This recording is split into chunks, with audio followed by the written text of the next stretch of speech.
glicólise e gliconeogênese, tanto no fígado quanto no rim, a gliconeogênese acontece. Entenda, esta é a figura do metabolismo. Quando no estado alimentado há um fornecimento de carboidrato, tanto a glicose quanto galactose ou frutose, a via da glicólise estará ativada em todas as células.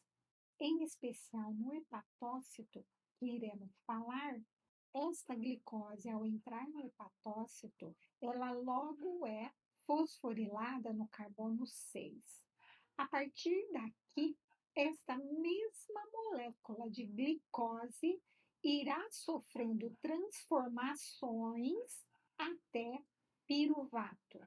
Estas setas que estão em azul representam toda a via ativada quando no estado alimentado. Mas entenda, a glicólise está sendo favorecida pela concentração de glicose no sangue, favorecendo a sua entrada no hepatócito, e esta via está ativada até piruvato. A glicólise converte glicose em piruvato. Essa molécula de glicose vai sofrendo transformações até a sua molécula formar piruvato. Isto no estado alimentado.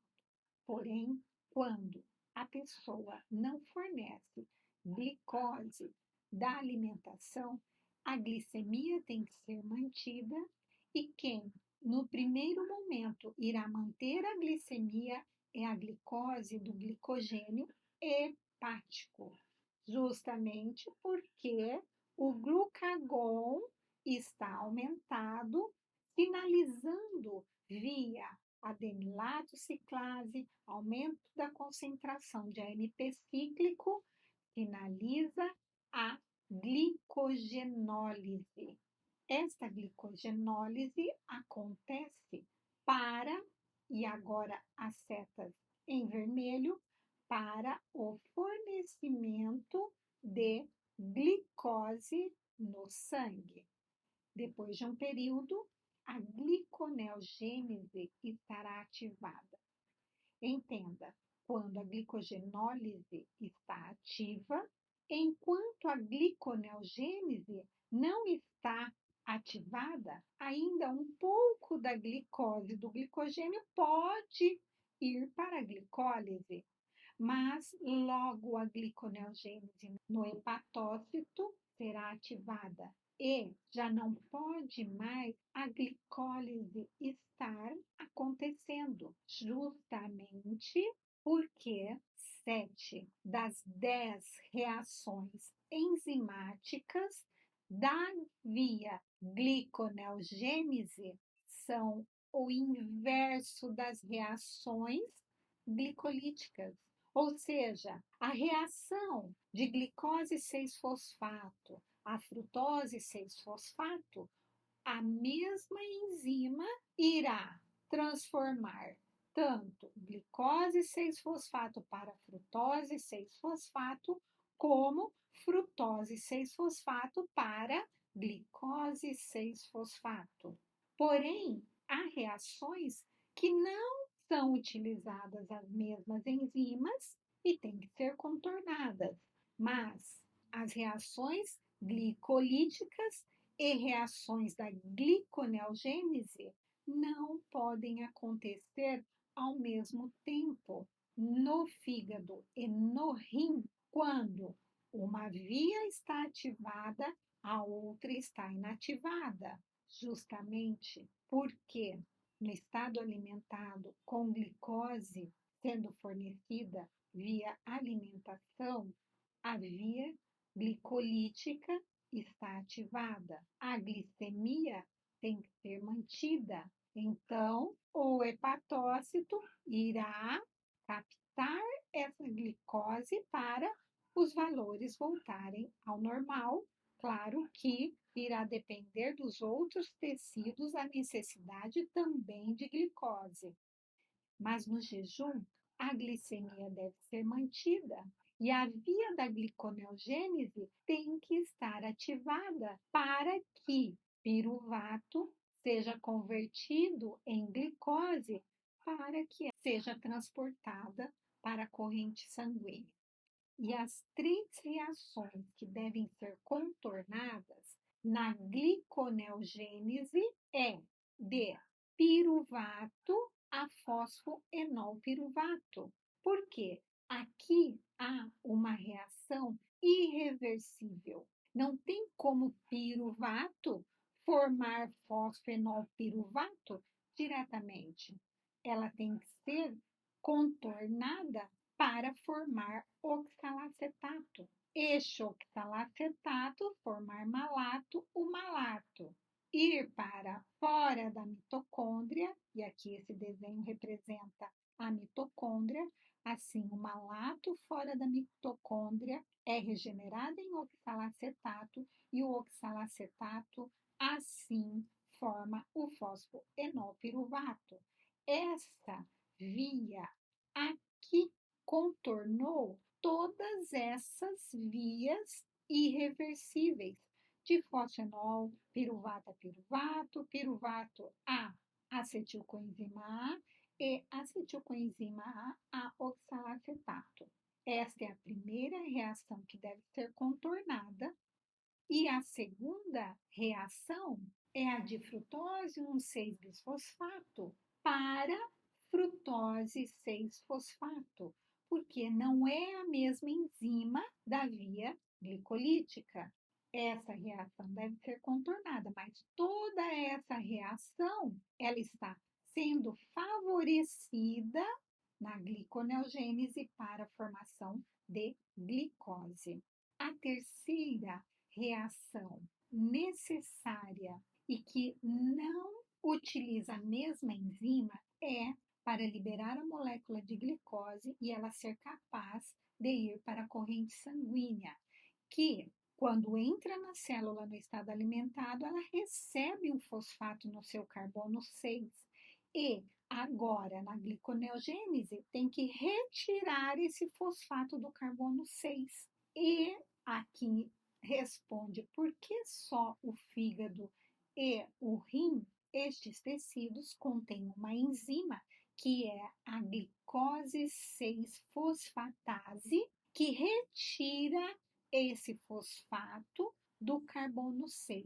E interessante aqui, a retirada desse grupo fosforila não é para regenerar um ATP, ou seja, esse grupo fosforila ser retirado do carbono 6 da molécula de glicose e ser transportado para um ADP, adenosina difosfato, para formar o ATP trifosfato.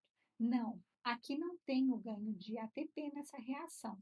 Simplesmente acontece uma reação onde há uma hidrólise de uma ligação éster-fosfato, liberando então uma glicose livre e um fosfato inorgânico para o citosol. Tanto a segunda reação que ocorre aqui, quanto a terceira reação que ocorre na liberação da molécula de glicose, olha que interessante.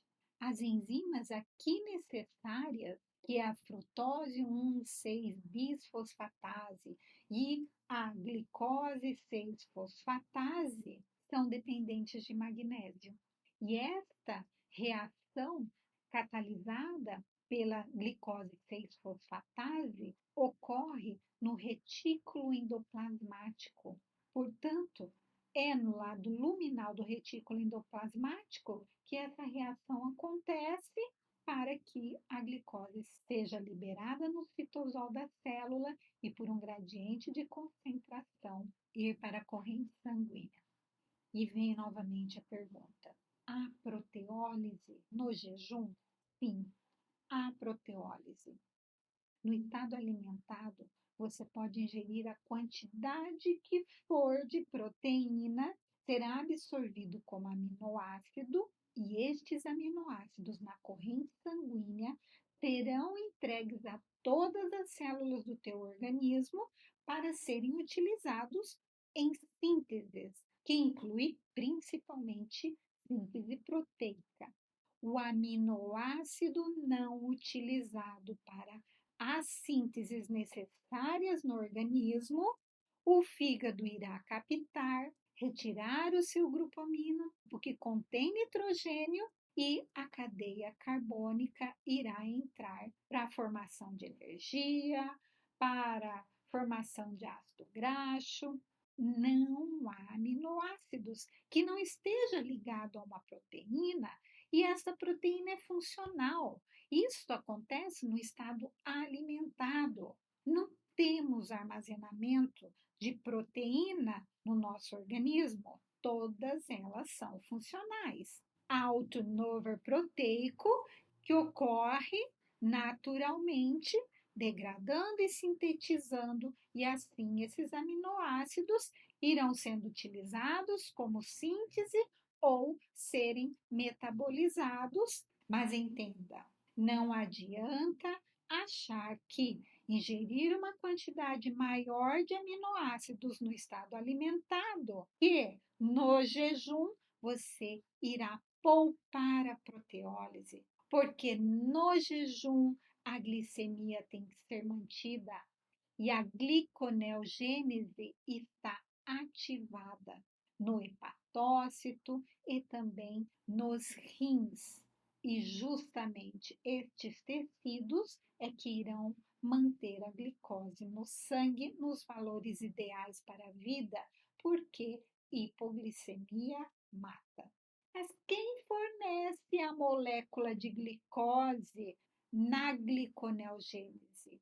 Quem fornece é o lactato, que vem de eritrócitos que só produzem energia na forma anaeróbia, músculo em exercício, lactato transforma-se em piruvato e assim entra para a via da gliconeogênese, contornando esta via irreversível para formar fosfenolpiruvato e assim formar glicose para o sangue.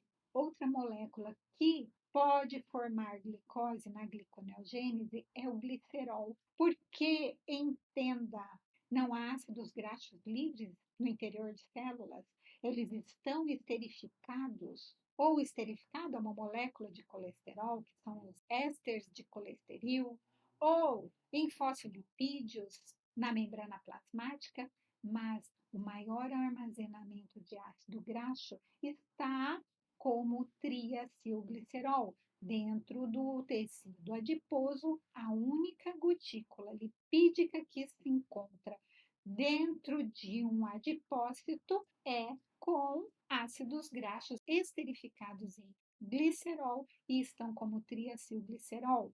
E assim, quando no jejum está em gliconeogênese, a lipólise irá fornecer ao hepatócito, ao músculo esquelético, ao músculo cardíaco, ácidos graxos.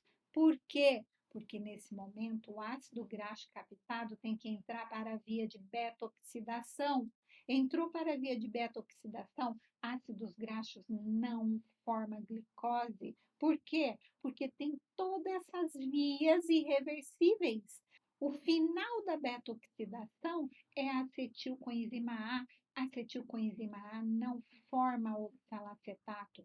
E aqui, quem quiser entender sobre corpos cetônicos, tem um curso que é a bioquímica dieta cetogênica, que explica bem como formam os corpos cetônicos no jejum. Mas do triacilglicerol da lipólise, os ácidos graxos são os substratos necessários para dar energia às células que têm mitocôndria e assim poupar a glicose para principalmente os eritrócitos, porque eles não têm mitocôndrias. E do triacilglicerol, o glicerol será captado por estas células e entram para uma via de formação de glicose, porque tem enzimas que convertem esses substratos para, então, o produto final ser a glicose. Mas, e novamente, a proteólise. A quantidade de lactato e glicerol não irá suportar a quantidade de glicose necessária na corrente sanguínea para que mantenha a glicemia. A proteólise, ela irá acontecer. Por quê? Porque terá que fornecer cadeia carbônica para entrar na via de formação de glicose. A proteólise começa a diminuir tanto para poupar aquelas proteínas que são importantes estruturais, mas de início enzimas que são degradadas, elas serão poupadas a partir do momento que a concentração de corpos cetônicos no sangue aumenta. Assim, aqueles tecidos que contêm mitocôndria menos o hepatócito não utiliza corpos cetônicos como fonte de energia, mas aqueles outros tecidos que contêm mitocôndria, incluindo do sistema nervoso central, passam a utilizar corpos cetônicos como fonte de energia. E aí a proteólise, ela diminui, mas a proteólise está acontecendo no músculo, degradando enzimas e lá no músculo, o nitrogênio desse aminoácido precisa ser transportado para o hepatócito para formar ureia no ciclo da ureia. No músculo, a liberação de aminoácidos no sangue que serão captados no fígado, a utilização da cadeia carbônica para a formação de energia do próprio músculo e este nitrogênio dos aminoácidos que estão sendo metabolizados, principalmente os aminoácidos ramificados, que a enzima para a sua metabolização, a maior concentração está no músculo, estes nitrogênios, que são amônia tóxica, tem uma pequena concentração apenas no sangue, tem que vir do músculo, de alguma forma, para o ciclo da ureia, que só tem no hepatócito. Por isso que os nitrogênios destes aminoácidos que serão metabolizados no músculo serão transportados na forma de glutamina e alanina. A alanina pode ser captada pelos enterócitos. A glutamina vem para o hepatócito para que seja retirado o seu nitrogênio e forme glutamato. E olha a via que entra no hepatócito é para formar alfa-cetoglutarato. E aqui, esses aminoácidos que são retirados os seus nitrogênios, a sua cadeia carbônica entra na via intermediária do ciclo de Krebs, entra aqui como alfa-cetoglutarato, entra também como succinil-CoA. Olha aqui as cadeias carbônicas de aminoácidos entrando para intermediário do ciclo de Krebs, succinil-CoA. Entra também aqui como fumarato, e esta reação aqui irá formar ainda mais malato para que este seja transportado para fora da mitocôndria, regenera em oxalacetato. Este oxalacetato forma fosfenolpiruvato e assim essa molécula vai sendo transformada até retirar no retículo endoplasmático pela glicose 6-fosfatase este último fosfato da molécula e liberar glicose para a corrente sanguínea. Estes aminoácidos, que sem o seu grupo amino deixa a sua cadeia carbônica, glutamina, e esta cadeia carbônica de glutamato irá formar alfa-cetoglutarato. Estes aminoácidos aqui representados são apenas as suas cadeias carbônicas. E o nitrogênio da molécula irá para o ciclo da ureia, formar ureia. Por isso que no jejum há um aumento de também formação de ureia pelo hepatócito. A alanina e outros aminoácidos irão formar piruvato e assim serem contornados para fosfenolpiruvatos e formar glicose.